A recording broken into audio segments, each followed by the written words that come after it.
Yes. Hey y'all, welcome back to the channel. Tinesha Davis. Rochelle Adams and Budgets. What's up, Hey, y'all? hey. So as you guys know, we have been doing a series of videos. And in this video, we are going to talk about the pros and cons of having a rental property. This is Landlord Woes. Let's talk about it. 101. Let's go. Let's go. I'm excited because, so if you haven't watched part one is on my channel and it talks about home ownership. Now we're going to dive into all things rental property. And so first question is, what makes a rental property attractive as an income stream? What do you think about that? I think the numbers have to make sense. Off top, it has to, if it don't make money, it don't make sense. I think that it also is scenario based. So for us, we didn't plan on becoming property managers. We just wanted to be property owners. But when our circumstances changed and we moved to a different state, we wanted to do something with the house so it wasn't just sitting. And we wanted it to float the expenses of the home that come with whether you're there or not. The utilities, the property taxes, all that type of stuff. Yes. And so for us, it made sense, at least initially, to rent it out. And to kind of keep it safe. Like, I don't know, you ever see properties that just stay empty for a long time? It's like we didn't want somebody to come in, move in, or break in, or just. Yes. So I wanted the home to still feel cared for even though we weren't there. Yes. Yeah. And you know, that's interesting because you and I both, same situation. We didn't necessarily buy a property for it to be a rental. So we didn't assess it in that way. Right. More so, it was more circumstantial. For me, it was I moved to my new home around 2009. And what happened in 2009 was the bubble burst. The housing market bubble. So people who were going, because what was happening before 2009, like 2007, 2008, was people were getting these loans, like banks were giving creative loans to people. Not creative. Creative, girl, because it's not even legal anymore. Wow. So they will give you two loans. They will give you, one bank will give you one loan that covered the majority of your house, and the other bank will give you a second loan that looked as if it was more like a down payment. So let's say like one loan could be $200,000, the other loan would be $40,000. But that is how they got people to be able to afford getting into a house. You know, because most people arm thing. It wasn't even an arm. Oh wow! An arm is a whole nother animal. Wow. Now that was another thing they were doing. Arms. So the arm adjustable rate mortgage was the fact that they would say this. For 3 years, let's say 3 years, you may have an arm where your interest rate is going to be 3%. 3% for 3 years. But on the third year, they want you could either refinance or your rate adjusts. It goes up. So your 3% mortgage, which it might be what you was able to afford, could now jump up to 7%. Oh, wow. And now you can't even afford it. But the problem is most people felt that at the 3%, they was like, oh, in 3 years, because 3 years always feels so far away, my credit going to be good, this going to be good, I'm getting another loan, and it's going to be lower. I'm going to get a lower interest rate. Wow. Well, you're not going to get a lower interest rate if lower interest rate don't exist, because you don't know what the market's going to do. Exactly. 2, you're not going to get a lower interest rate if you haven't paid off enough equity in that existing home. That's the part. 3, you're not going to get a lower interest rate if life happened and now your credit isn't even in the ideal place to get you a lower interest rate. We always like to think ideally or best case scenario, but what happens when that don't happen? What happens is the market bursts. And that's why I could not sell my house when I moved, because now the house was worth less. Wow. Than what you had not even, I wasn't upside down, luckily, but I wouldn't have had any profit. Oh, I got you. I wouldn't have had any profit. Even. I would have broken even because the market dipped. Oh. So a home that was worth $300,000, they're now $200,000. I mean, it dipped a lot during that year. Big dip. Especially in Maryland. Oh, wow. So for me, it just made more sense to hold on to the property and to rent it out. Okay. And that's how I became a renter. Can I just say, just caveat, this is in real time, we're figuring out this content. I didn't even think about your first property in reference to these questions. I was thinking about you being about the second. Yes, because technically that is a rental property. Yes. So we do, all right. So, yeah, pivot. I mean, I've done it all. The second property, I've done it all. Yes, the second, well, I haven't done it all. You've done a lot. Though. Oh, you know what? You know something we didn't ever talk about? Okay. I've also had another property that I bought with a boyfriend, and we had broke up, and we let that thing go to foreclosure. I forgot about that. It was like, this is so you can't have it, I can't have it either. Foreclose it. But I forgot about that. But anyways. Stories for days. Stories for days. Write another book. Stories for days. All right. So, my current house. So what I do is I house hack. So when you look at a property, it's like, you know what? There's so many ways that your property can make you money, but you got to think outside the box, and you can't be scared. I house hack because I was like, you know what? I'm not so much in love with my space than I am with the profit that my property can make. Yes. My space ain't worth that much to me. And so my first foray into house hacking was to student interns. I would rent to interns. I would rent by the bedroom to interns. And that was awesome. Now I transitioned. I said, hey, wait a minute. I don't have to rent out a whole room. I can just rent out a bed. So now I house hack by the bed, and it makes way more money. Wow. So yeah, so I rent out beds to pilots and flight attendants in my home. And I just transitioned the house to, instead of having like single beds in a room, I now have bunk beds. Gotcha. So I have one room that has one bed. So, because some people do want their own bed, the private bed. So I have one private bed available. And then I have one room that has 3 beds. Then I have one room that has 5 beds. It can have 6, but I decided to be nice and only do 5. But it's 5 and a possible. And then I have one room that has 4 beds. But the beds are full-size beds. Wow. Like my room with 4 beds are 4 single full-size beds. That's crazy. Why are we blanking? Because the battery about to die. No! You don't have another one. I do. Oh, okay. Thank goodness. Tinesha is not playing. She said, try to die. Hold on. I've been checking for the recording.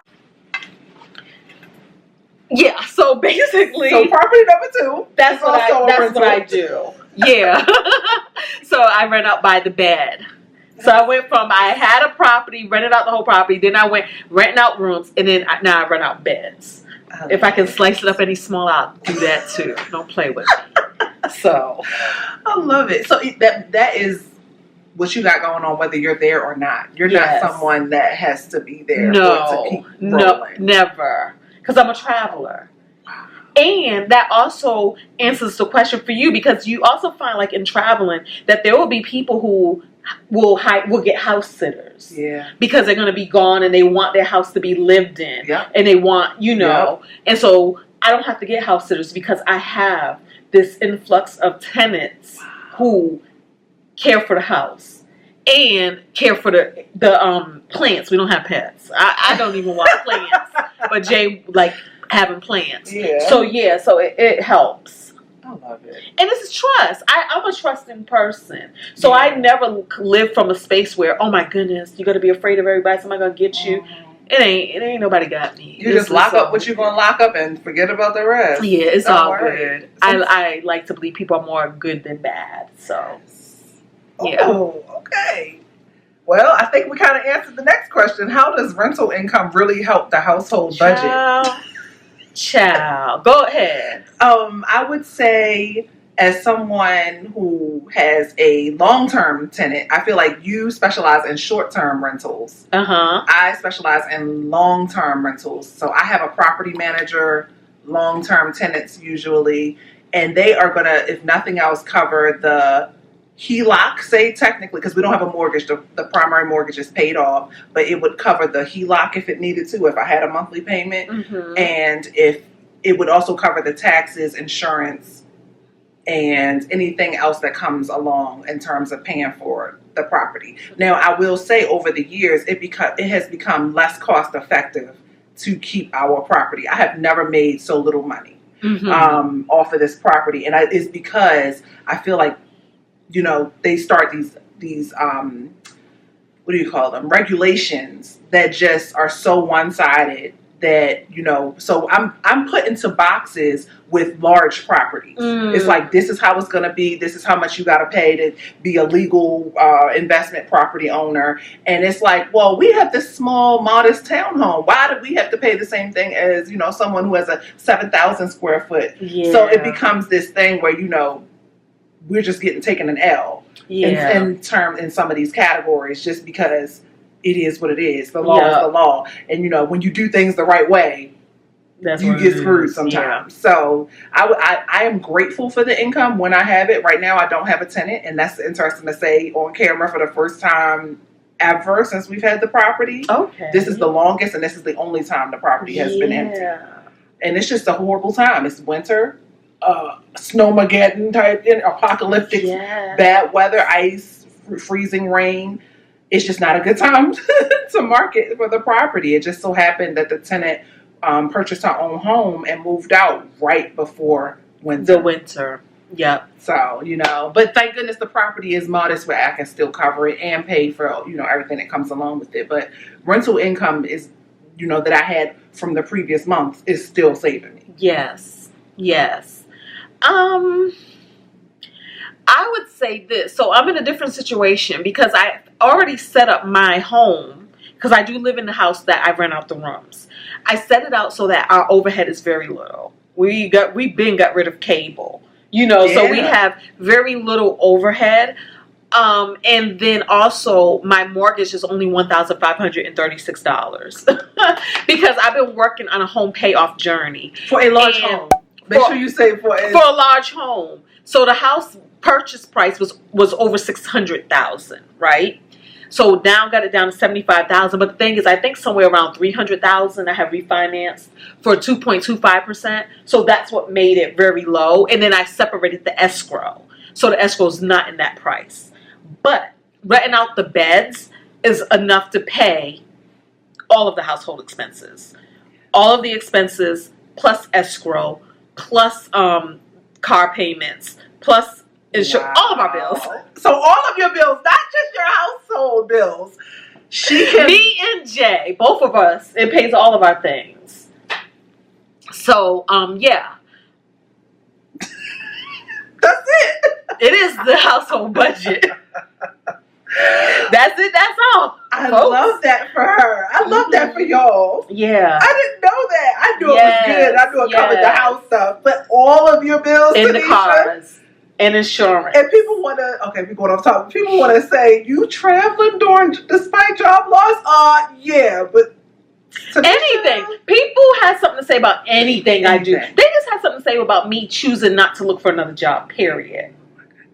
And so for me, for some of you who don't know, we have videos on this. Like I was laid off from work and I decided not to actively look for another job.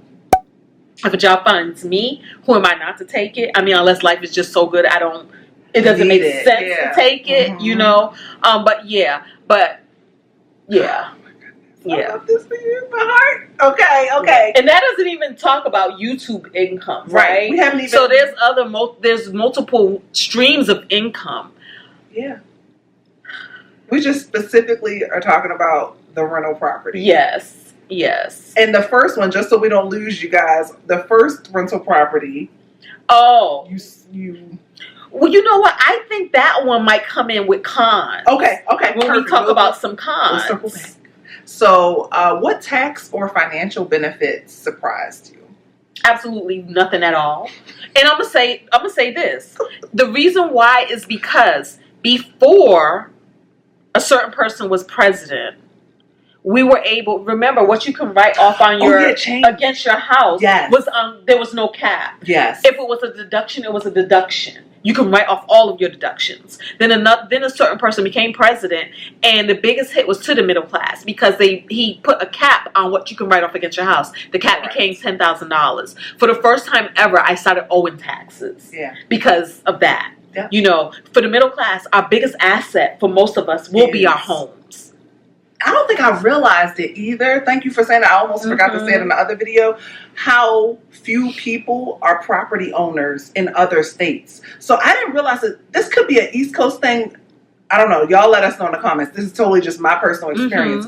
I was shocked when I moved to Hawaii and found how few people were homeowners. And that's because probably you're talking about bigger mortgages. Yeah. But it is almost commonplace in Maryland to be a homeowner. Now, and I'll even go down to say, niche down to say in Baltimore and surrounding areas.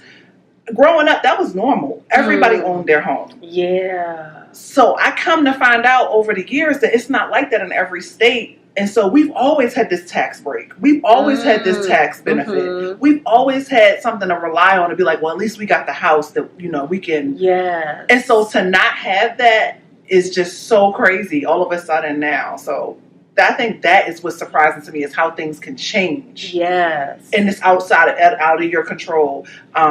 We definitely rely on the property to cover a lot of our spending and to, you know, get those tax whatevers they're called.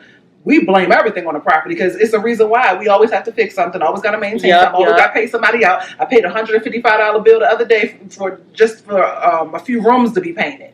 Girl, that's so inexpensive. What it is. That's inexpensive. Because my property manager she don't play. But I told you, where I live, that same company can come over there and they will quote me something crazy. And so my property manager, again, I'm sure this will come up again, but she has properties in several different now that's something, you know what, that's something else we can talk about. We're probably not going to dive into it now because we'll keep talking forever, but I never had a property manager. So I always managed my own property, right? Same. And I used one strategically one time because again, you know, I was weighing my things and I was strategic. This is when I was having issues with the tenant. Right. So I decided because I was having issues with the tenant, let me get a middleman. Yeah. So I paid somebody a la carte to handle some things for me. Anyway. But you're there. You're in your state. I'm in my sense. Yeah. You can be hands-on. Yeah. I think for me, I tried it. The first tenant, I didn't have a property manager. I fumbled everything in that possible scenario. If there was a way to fail in that scenario, I think I failed. See, that's a whole nother conversation. And so, then I brought a property manager on board. Yeah. And then it's been hands off since. Yeah. Because we're out of state. Yeah. So you got to respect the situation. Some people can do it. Yeah. But I'm in a different time zone. My time zone don't match up to nobody else's time zone. You got to do what works for you. Yeah. Whatever. We could do this all day. When does a rental property feel worth it? I would say a rental property for me feels worth it when you don't owe a lot of rent.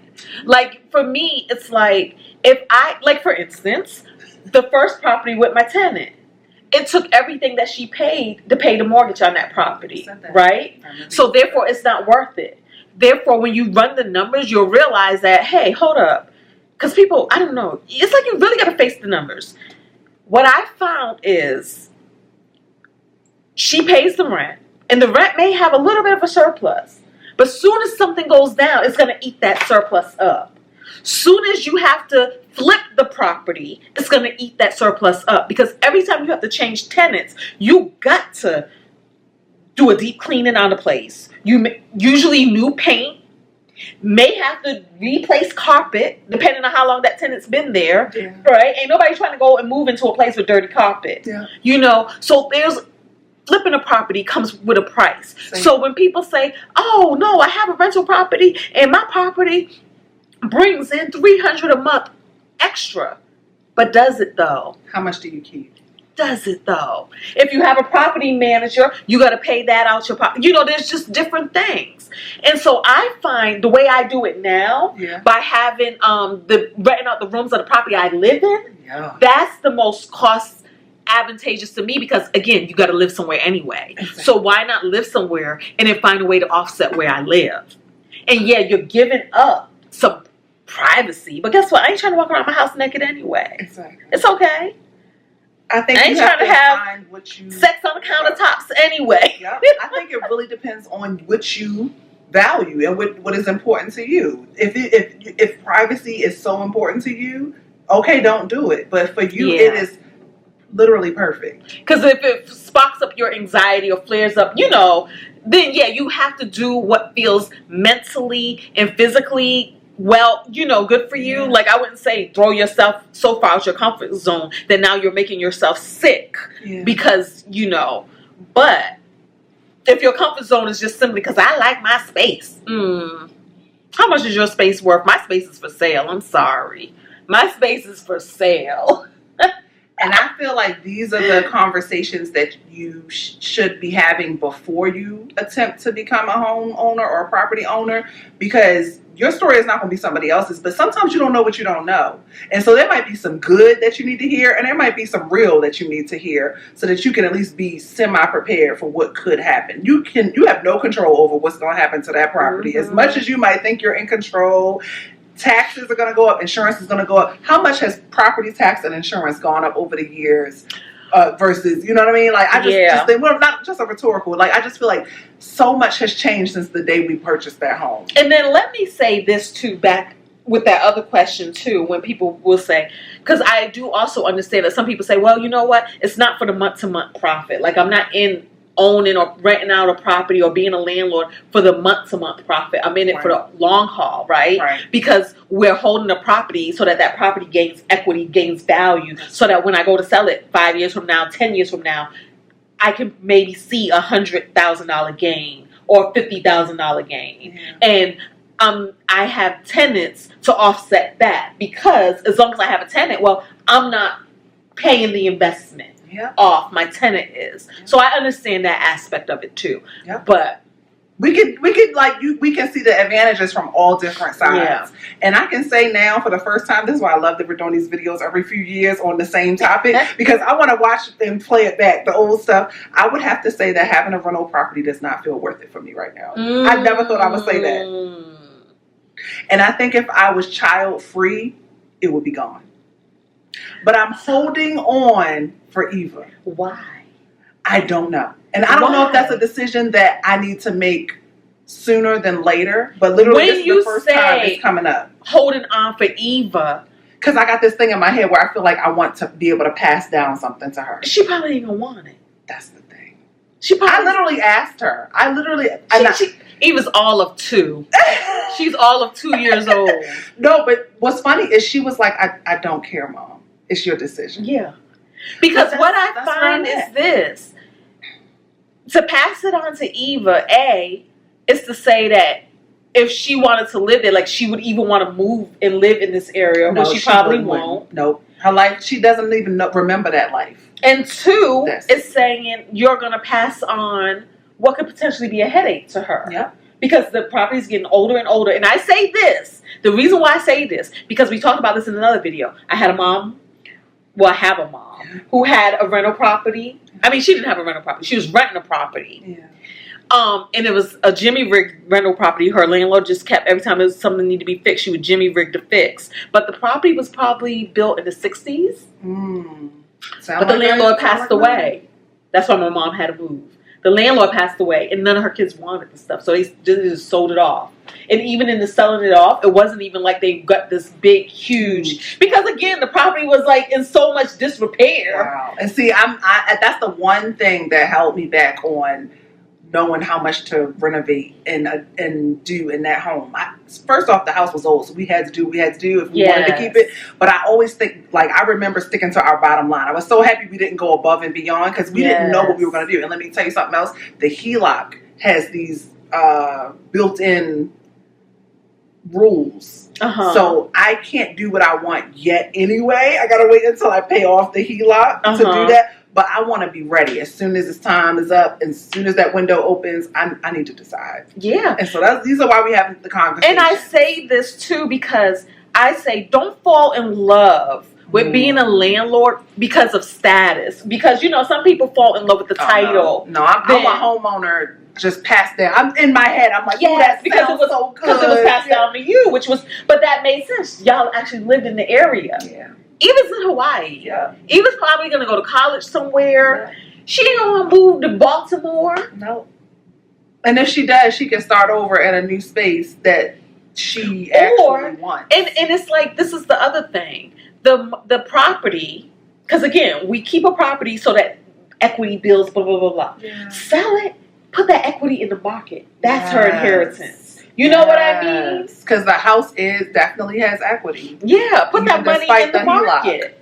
Because we did not take again, going back to how much house can you afford, we also were like, how much HELOC can we afford and how much, do we want to take from the house? And we didn't take the max. Yeah. We didn't take anywhere near the max. Yeah. Because I didn't want to take on debt that I knew I could not. So, these are the conversations. Decisions might be coming, y'all. What do we get? I kind of like we kind of answered that one. Yeah. So, like I said, my whole thing is house hacking. I do think house hacking is worth it because it's just part of your regular lifestyle anyway. I'm not taking on something outside of myself. I'm not signing up for new debt. I'm not going on another payoff journey. You know what I mean?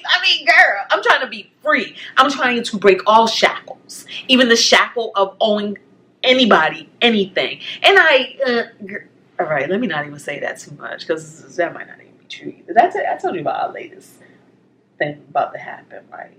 I'm not sure. I'm not gonna tell them. I'm not telling y'all. No. But it was the whole. That's how we might. Well, not when I say. Yeah. Mm-hmm. I was like, that's a big old shackle to them. Yeah, that's not that. And if that's how you view it, then that's what it is. But we'll see. But I'm just saying, like, that's an even bigger investment. But anyways, I was going to say, again, when it comes to networking and talking and having the conversations before, during, and after, I feel like these are conversations you should be having all the time. Yeah. Tanisha and my uncle are the only two people, firsthand experiences that I have of home ownership being monetized. I don't really, right now in my head, I can't really think of someone who's doing it and is profitable. I know people who do it, but are they profitable? My uncle, I have early memories of him just buying houses, flipping it, and completely getting out of it. Yeah. And like always green, and the houses just kept getting bigger. Yeah. And so they got the house there. I said, no, that's a starter home. Now that's what I'm talking about. Like he literally did what he could do within his price point, and that thing grew until now. He's living good. Yeah. And I'm like, so you can't fall in love with that one property that, like you were saying, like it's a business decision. Yeah, it has to make sense. Yeah.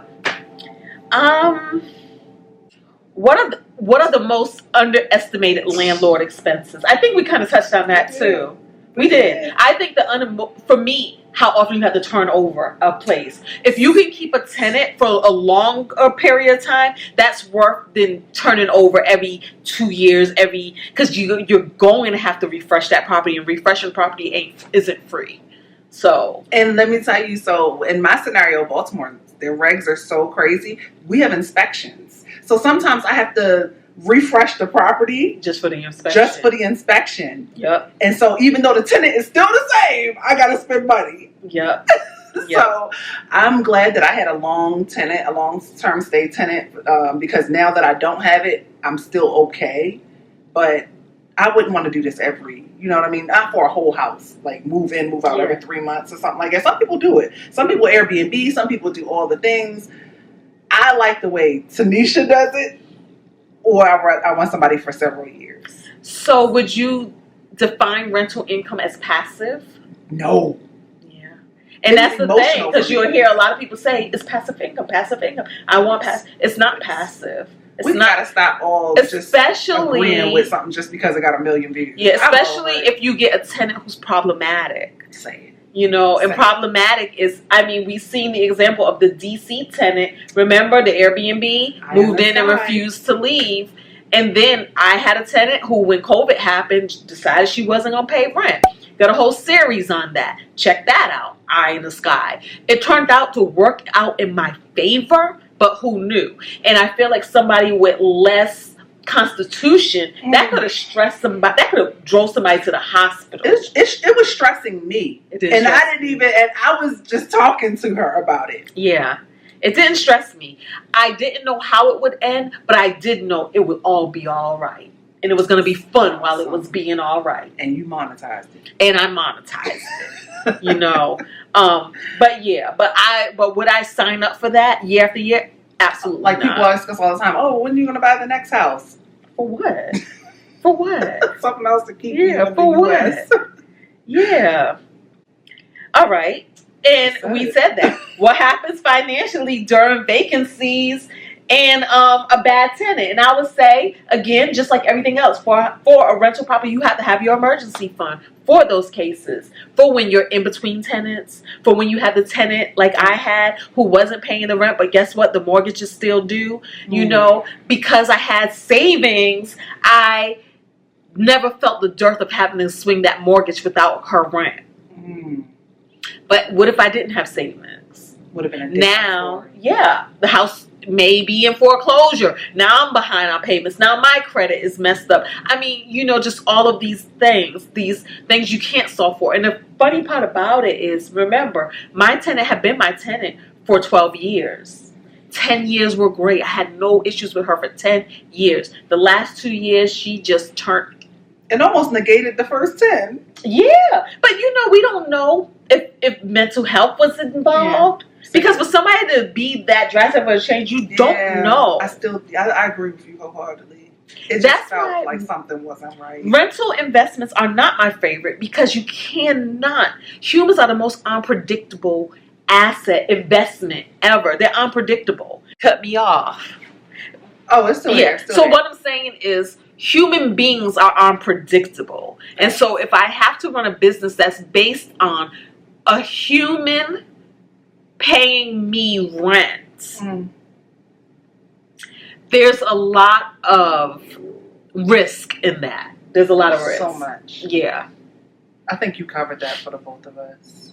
Oh, but I will say, are you guys being affected by the spike in the electricity bills in Virginia? No, girl. Because it must not be. Because if it was, it would have been on the news and you would have been hearing about it. It's been that bad. So in Baltimore right now, we only have one energy company. And I don't know if it's Maryland or Baltimore, but they have lost their minds and they have turned into the new Hawaii. And electricity bills in particular are at an all-time high. It's never been. So my property was empty and the bill was still $200. Completely empty. And so in the last 3 months, I have spent almost $1,500 in just utilities. I see. That's just funny because again, things be subjective. Because $200 sounds like a low electricity bill to me. See, things are subjective, right? But it's empty. The house is empty. All right, I get it. It's empty. Yeah. I feel like it should have just been like normally. I remember because ain't nobody running nothing. No, and she's made sure everything's unplugged. Only thing is on is the fridge. You know, some stuff you just like. It's not worth it to unplug. But I'm just like, I don't ever remember paying $200 for an empty house. Ever. And I would say, because we do our budget every single month, so no, I haven't seen a spike in my bill. My bill always is like about $200. Yeah, in the summertime would be the highest. It would be because of AC. So usually about $250. So I would say about between $150 and $250 is what my electricity bill for my big home. And I'm talking about barely 1,000 square foot town. Yeah, and I'm there all day now, and I be running the stuff. Yeah, I don't even try to not run the things. Wow. Yeah. So I haven't noticed. I haven't noticed. Yeah, it's really bad. Like it's in the news. It's all they're talking about in the news. And can you imagine with the snowstorm? So people are talking about they got $600,000, $800,000 BGE bills. Wow. And they're heading into this snowstorm and they threatening to turn them off. Interesting. Now that's where it seems like government should be able to regulate. So they have these little, we're going to help you with your bill. Here's some money. It's like, well then you can just make my bill less. You passing that back my money to me like it's helping. Yeah. That's a good question. Which one? Who should absolutely not buy a rental property. Yeah, who should absolutely not buy a rental property? I say it's that same thing with who should not buy a house. Yeah. You really got to look to see if you can afford it. And you cannot say, I can afford it because the rent's going to pay the rent. If you're relying on the rent to afford it, no. The answer is no. No. Because, again, we already said rent is unpredictable. Like, you could be in between renters. You could get a renter who just decides. Some people are professional house squatters. They know the rules. They know how long it would take to do an eviction. My tenant it was 30 days, and I did everything by on top of it. And it took 30 days minimum to get her evicted legally. Yeah, and the matter of fact, it might have been more. No, it took more than 30 days. Yeah. Because it was 30 days before you can file. Because you got to give the notice. And then after you get your court date, you got to get a court date. Then after you get your court date, then they get time to leave the premises. So, doing stuff the right way. Yeah. So I would say if you need the money, then it's not for you. You can't rent from a place of need. It has to be because you have some extra cushion, some extra money, some extra income, some extra something to be able to start that business. Unless you're house hacking. Then it's different. And you have to be ready to be... Oh, I'm losing my words. You can't think you have a picture of what house hacking is. So for me, I thought house hacking was having a long-term tenant. But I have also had people come and tour the property who are thinking about turning it into an assisted living or turning it into an Airbnb or I'm entertaining all options. All options are on the table for me at all times. At least renewal or at least new lease. Yeah, I'm not turning down nothing but my collar. Section 8 tenants. I look at all options every single time the house is empty. What would you do differently today? With your investment property, what would you do differently? I know exactly what I would do. Timing is everything, and I learned a hard lesson. And I think my property manager, she knew, but it's still, you can't predict the market. And we should have made sure that our agreement with the tenant ended at a better time of year than fall going into winter. Because that's the worst time to rent. And that's a classic thing, but we kind of were so fortunate. We've had, because all we did was start from when the previous person moved out. We've always had tenants move in that time of year. Yeah, people usually like to move around summer before school starts. We got a little too comfortable. Yeah. I know exactly what I would do differently. Two things. One, with my rental property, even when it was my house, because again, this was before I had a financial journey, I would have worked to pay it down more than quickly. I did. Mm-hmm. And then that way, when I sold it, I would have had even more of a profit. Mm-hmm. But I would have worked to pay it down because, again, the more you pay down, the less you're paying in interest. See, so that was money that was just being thrown away. We didn't know. Two, I would have refinanced it sooner. I did not refinance my rental property soon because, again, listening to other people, people were like, oh, it's a rental property. The interest rates are going to be high. Guess what? The interest rate, my house interest rate is 2.25. Mm-hmm. What was it before? My rental house interest rate, guess what it was? How much? 2.75. 2.75. That was higher. But I kept a 4. I think it was like 4.5 or something forever because I was scared. Because I was thinking, oh, it's a rental property. Yeah. It's probably got some rental property interest attached to it. And I didn't even look into it because I'm listening to other people. See? All that interest, all that money thrown down the toilet because of a higher interest rate. So that's what I would have did differently. I love it. Because the math, again, will tell the story and tell you what you need to do. But if you don't have the knowledge yet, you're so limited. You're playing an unfair game. I remember they used to have classes you had to take. I know for us, it was the lender that we were working with, in order to move to the next step, we had to take these courses. And that must have been some sort of a program. Because I think we were so far down the total. They was like, listen, you on thin ice. They found the program for y'all. Yeah. But I didn't know anything outside of that program, so I'm glad we did go. Yep. But that's not a must now. Nobody makes you do anything before you. No, they still have those programs. They still make you. Yeah, they do. I heard. Yeah, No, there's still program. It's a program. It's a certain okay. I don't remember what the name of it is. Okay. But it's a program, and they still do them. Sometimes they're ran through Freddie Mac, Sally. Is it Freddie Mae and right. Fannie Mae, whoever. But they have different programs, especially for like first time homeowner programs. They have different programs. Yeah. I think we pretty much covered it all.